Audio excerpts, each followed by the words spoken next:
शरणागत दीनाथं परित्राणं परायणे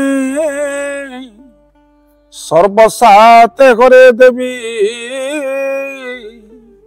माँ शारदे देवी नमस्तुते। जय माँ शारदा। आजिकार नीतिबाणी आरंभ करने पूर्व मोर परिचय उपरे जानी रखिथांतु। मुझे जड़े साधारण फिलोसोफर प्रवचक सुरेश महाली। केवल ये समाजर मंगल आम ये नीतिबाणी को शेयर करुचु। आपण मानकु जदि मो नीतिबाणी भल लागुथबो आपण माने गोटे लाइक करी सब्सक्राइब कर दियंतु। अन्य मानकु शेयर कले ए समाजर मंगल हबो। आसंतु नीतिबाणी आरंभ करने पूर्व सुंदर कथाटीए। आपण को घर तैयारी करुचंती सत कि घर हो जाइछि। सदाबले पिलांकु पाठ पढ़िया पई पश्चिम पटर मध्य भागरे जो घरटी करिवे पढ़ा घरटी करंतु। से घरे पिला माने जदि पाठ पढ़िवे सेमानकर स्मरण शक्ति आज्ञा बढ़े।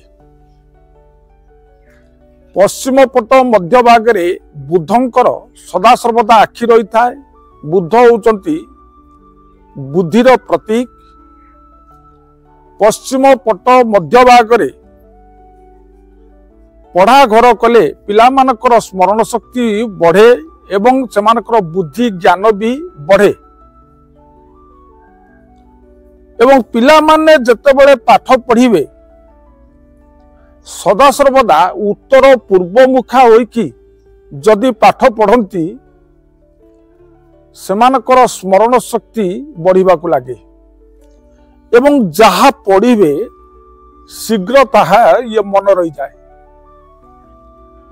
एवं बही पत्र जेतेबेले रखिबे नैऋत्य कोणे बही पत्र को रखिले अत्यंत ये शुभदायक। पिलांकर बही पत्र जेतेबेले रखिबे नैऋत्य कोणे गोटे टेबुल टे पकेइबे बा चेयर टी रखिबे। सेई टेबुल उपरे जदि पिलांकर पढ़ा बही रहे से पिला मानकर स्मरण शक्ति बहुत शीघ्र बढ़ी जाए।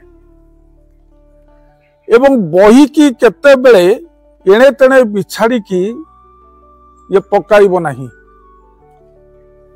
यह पकाइले आपण मानक पई अशुभ सूचक। बही पत्र को केते बेले वायु कोणे रखिबेनी। वायु कोणे रखिले पिलांकर स्मरण शक्ति ह्रास हो जिवो। एवं पिलांकर पढ़ा घर सदा सर्वदा धड़ा रखिबा उचित। धड़ा होउची शौचर प्रतीक। सरस्वती माँ धड़ा को भारी भल पाती। शुभ्रम वस्त्र से सरस्वती माँ पिंधती। यही धड़ा रंग कले पिला मानकर स्मरण शक्ति बहुत शीघ्र ये बढ़िबो।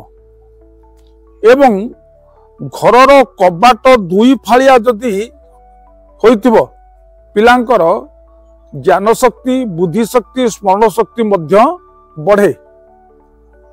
यही थिला पिला मानक पई आजिर ये नीतिबाणी। ये नीतिबाणी को जदि आपण माने श्रवण करितिबे आपनक जीवन धन्य हो जिवो एवं आपनकर स्मरण शक्ति निश्चय बढ़िबो। स्मरण शक्ति संगे ज्ञान बुद्धि मध्य भी ये बढ़िबो। आजिकार अनुचिंता गर्भवती या महिला माने जदि पेचा को देखती यह शुभदायक।